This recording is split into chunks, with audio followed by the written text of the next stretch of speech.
The woman standing in the doorway of the Rosedale house was not who he expected. She was not a housekeeper. She was not a relative. She was Carolyn Wexford, the incoming chair of the board at Hargrove & Stein, and the young woman he had just helped out of a cab and steadied across the front path, the one who had given him a wrong address twice and apologized 3 times, was her daughter. He had not known that when he stopped. He had not known it when he walked her to the door. He was about to turn around and leave when the light inside came on, and the door opened, and there was Carolyn Wexford in a gray cardigan with her reading glasses still on, looking at him the way people look at something they are trying to place. That was the first moment. His name was Howard Dunn. He was 53 years old and worked as a logistics analyst at Hargrove & Stein, a mid-sized distribution firm with offices in the Yonge and Eglinton corridor in Toronto. He had been with the company for 9 years. He had never been written up. He had never asked for anything. He had once turned down a team lead position because the hours would have required him to put his son in after-school care 5 days a week, and his son was 8 years old at the time and had just started having trouble sleeping, and Howard did not think a raise of $400 a month was worth that particular trade. He drove a 12-year-old Civic with a dent on the rear passenger door that he kept meaning to fix. He lived in a semi-detached on Glen Holm in the Corso Italia neighborhood, not far from where he had grown up. He had done this his whole life, stayed close. His mother was in a care home on Dufferin, 15 minutes away, and he visited on Thursdays and sometimes Saturdays depending on how the week had gone. He did not talk about himself much at work. His colleagues knew he had a son named Patrick, who was now 15 and played rep hockey. They knew he packed his lunch most days. They knew he was quiet and that he was reliable, and that if you needed something cross-referenced on a spreadsheet, Howard would have it done before the end of the day. They did not know much else. The Friday it happened was the last Friday in October. Howard had stayed late to finish a supply chain analysis that his manager, a man named Glenn Forsyth, had moved up without telling him until Wednesday afternoon. He did not complain about this. He stayed, finished, and emailed it at 6:47. Then he packed up, took the elevator down to the lobby and walked out into the cold. It had been raining since midday, the kind of thin, persistent rain that gets into everything. He had his collar up and was walking toward the parking structure on Sudan when he noticed the woman on the corner of Eglinton and Dunfield. She was standing under the awning of a closed dry cleaner. She had no umbrella. She was wearing a sleeveless dress and a jacket that was doing very little, and she was looking at her phone with the expression of someone who has been looking at their phone for a long time and getting nowhere. Howard slowed. Then he stopped. He knew he was tired. He knew he had a 15-year-old at home who had probably eaten cereal for dinner, because Howard had not thought to leave anything out. He also knew it was October and raining, and the woman on the corner was clearly not dressed for either of those things. He walked over and asked if she was all right. She looked up. She was somewhere in her late 20s, with mascara that had been smeared by the rain, and a general quality of having had a much longer evening than she had planned for. She said she had called a cab 20 minutes ago, and it kept pushing back the arrival time, and she couldn't find the Uber app, because she had apparently deleted it at some point in the summer, and she wasn't entirely sure when that had happened. Howard said he had a car, and he could drive her wherever she needed to go. She looked at him. He understood the look. He said he worked in the building across the street. He pointed to it. He said his name was Howard, and that he was going home to Corso Italia, and he was genuinely just offering a ride and she did not have to take it. She said her name was Jess. She said okay. They sat in the Civic with the heat running. She gave him an address in Rosedale, then corrected it. Then corrected it again. She was not quite sober. She was not falling apart, but she was also not entirely together, and she sat with her knees pointed toward the door, and her jacket clutched around her, and she looked out the window at the wet streets. Howard did not ask questions. He drove. At some point on Mount Pleasant, she said quietly that she was sorry. He said there was nothing to be sorry about. She said she'd had a bad week. He said a lot of people had had bad weeks. She laughed at that, just briefly, like something had loosened. She said her mother was going to be annoyed. Howard didn't respond to that.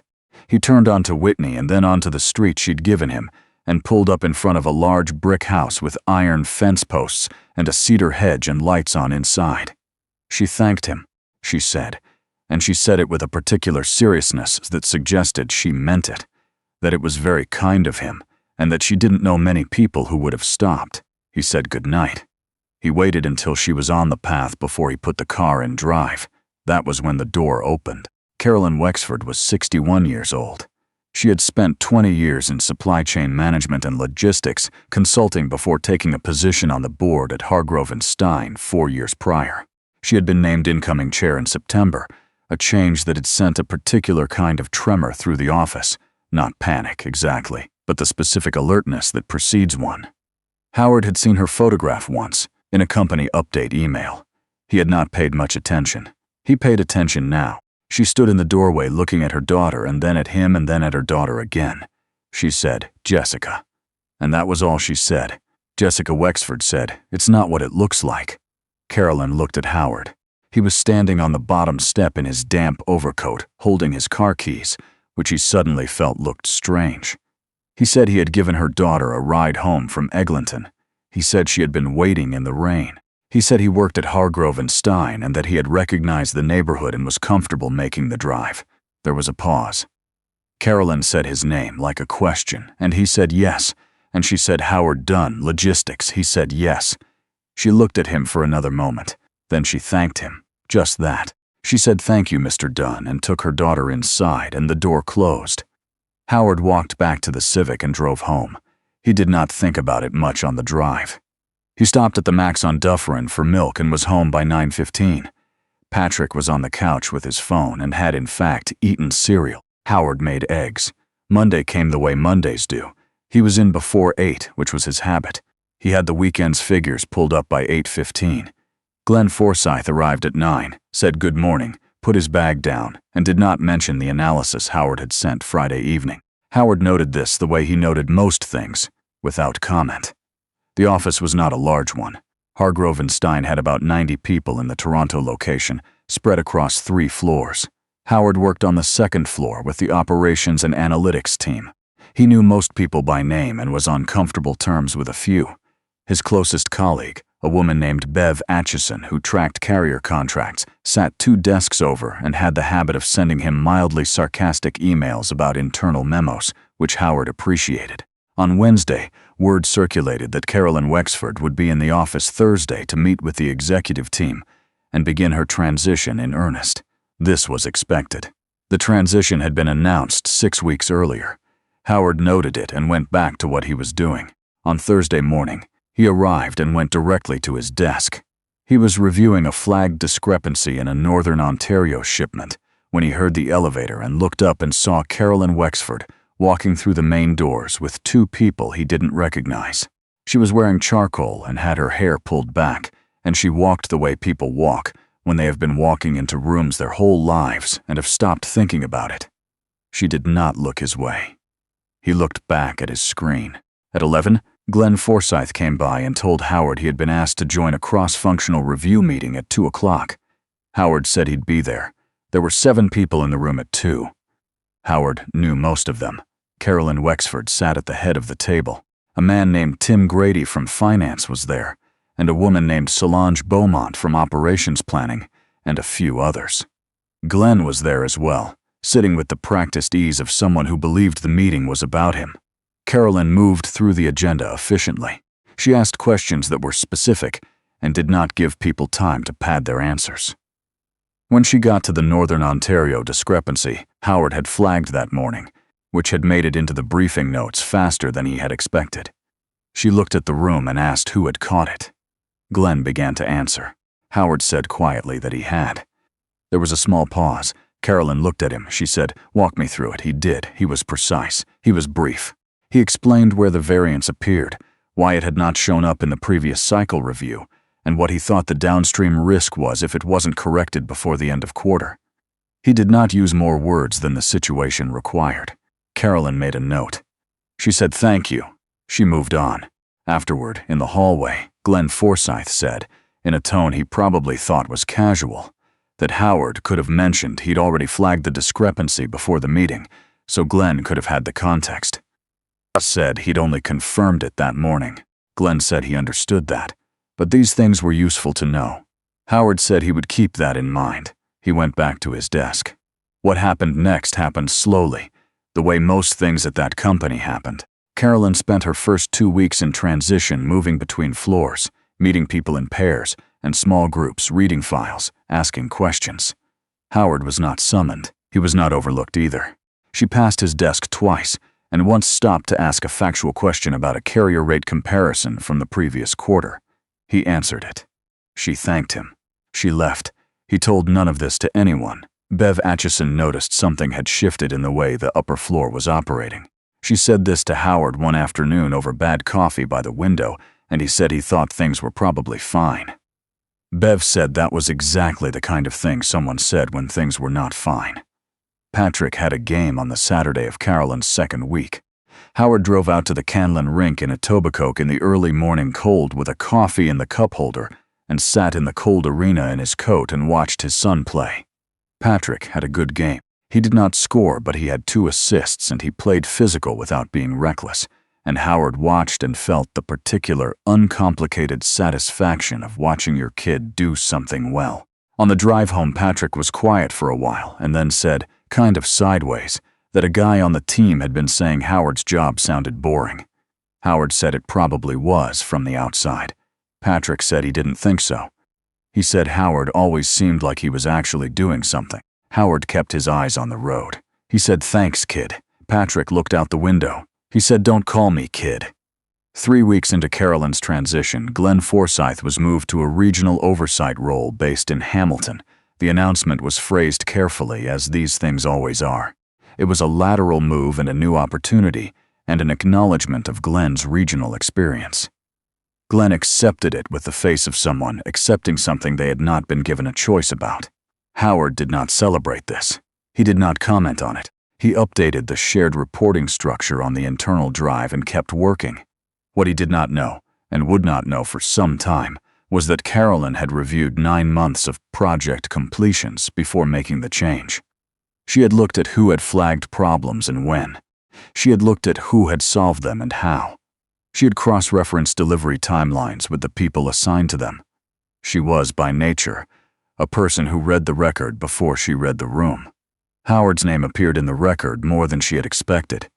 She mentioned this to no one. In late November, Howard was called up to the 3rd floor for a one-on-one. He had had these before, during performance reviews, and he wore the same clothes he always wore and brought a notebook because he found it was useful to have somewhere to put your hands. Carolyn's office was a corner room. It had 2 large windows and not much on the walls yet. She was standing when he came in and gestured to the chairs. She said, "I want to ask you about something that isn't on any file."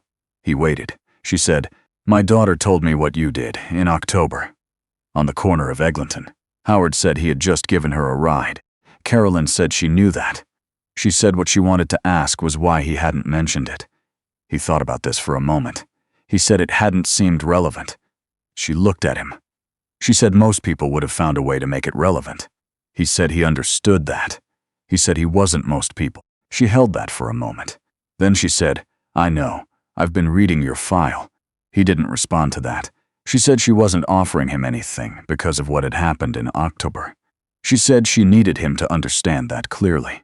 She said what she was offering him, an expanded role, senior analyst with cross-regional scope, reporting directly to operations leadership, was based on 9 months of documented work before she had ever stood in that doorway. She said the October thing is irrelevant to this decision. I want that to be clear. Howard said it was clear, she said, "But I am glad you stopped, as a mother." He said he was glad he stopped too. She said she would have the formal offer to him by the end of the week. He drove to his mother's care home that Thursday. It was raining again, the same thin October rain still hanging on into November. He sat in the chair beside her bed, and she was having a clearer day than she sometimes had, and they talked about nothing much.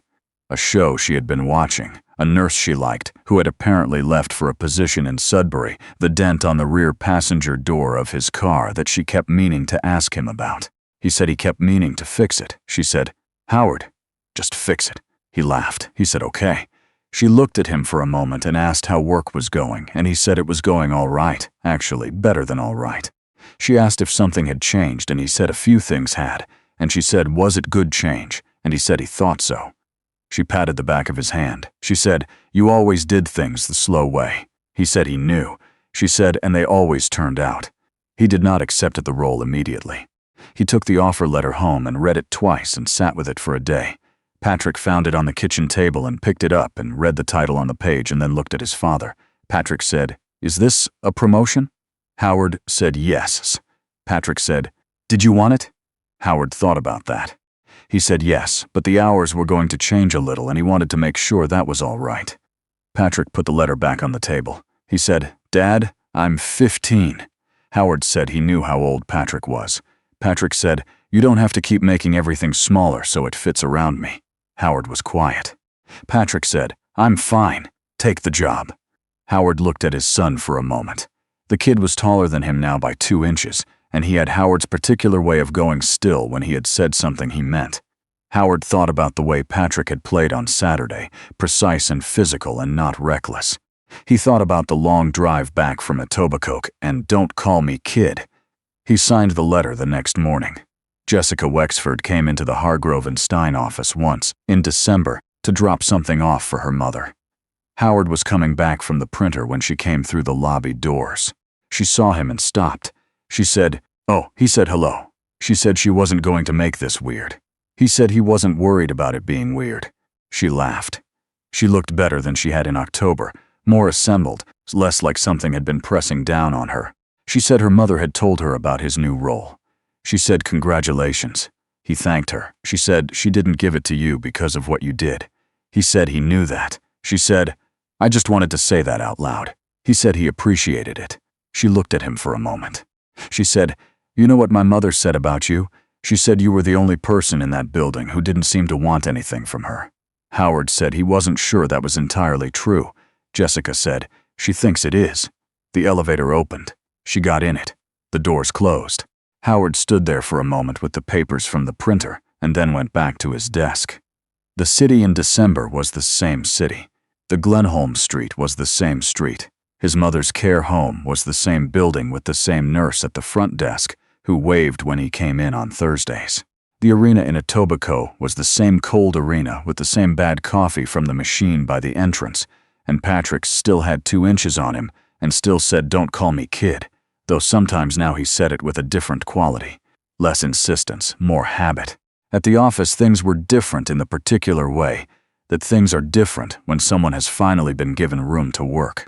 The expanded role had a broader scope than Howard had managed before, and he took to it without announcement. He did not send emails about what he was doing. He did the work. He updated the relevant people when the work produced something they needed to know. Bev Atchison said, one morning over coffee, that Howard seemed different. He said he felt about the same. She said, "That's the difference." He looked at her. She said, "You used to seem like you were waiting for something. Now you don't." He thought about that for a moment. He thought about the corner of Eglinton and Dunfield in the October rain, and the woman standing under the awning, and the way she had looked at him like she was trying to decide whether to trust the situation. He thought about the drive down Mount Pleasant, and the lights coming on in a house in Rosedale, and a woman in a gray cardigan with reading glasses on. He thought about none of those things being connected in any way he had planned. He thought, that was the whole of it. He poured out the rest of his coffee. He went back to his desk. Outside, the lake-effect clouds were moving in off Ontario, and the first real snow of the season was starting to come down, slow and even, the way it did when it meant to stay.